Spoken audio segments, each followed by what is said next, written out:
नमस्कार समय चक्र लाइव को आपण मानक स्वागत। बालेश्वर पुलिस लाइन छक रास्त चलंता गाड़ी में निआं लगी जाइए। अल्पके वर्ती गले 2 जन। बालेश्वर संध्या 7टा समय रेमुणा भीमपुरा अंचल देवाशीष राउल और तांको भाई कौन काम जाई आईटीआई छक पटू टाटा नेक्सी इलेक्ट्रिक कार रे फेरुथिया बेले पुलिस लाइन ट्रैफिक छक पूर्वर चलती गाड़ी रे हठात ऊपर इंजीनियर डाहण पाख आगरे निआं लगी धुआं बाहर लोके देखि तांको जणाइथिले।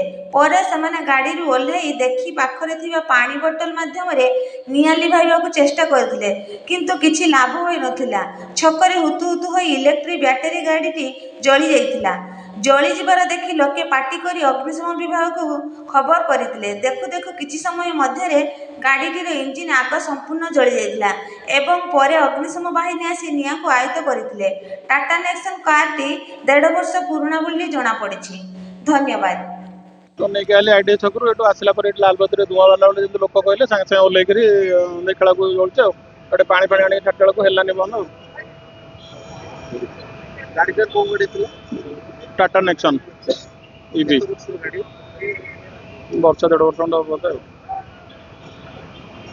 एटा जे लागिला आपण जानि करले ना कि आपण नहीं हम भीतर तो जना पइलानी से बाहर को बाहला पर से लोक जो कहले जना लाल बत्ती जो छिड़ा होता कहला ओल्लै देखला लगी गोटे साइड रे ट्राए ट्राफिक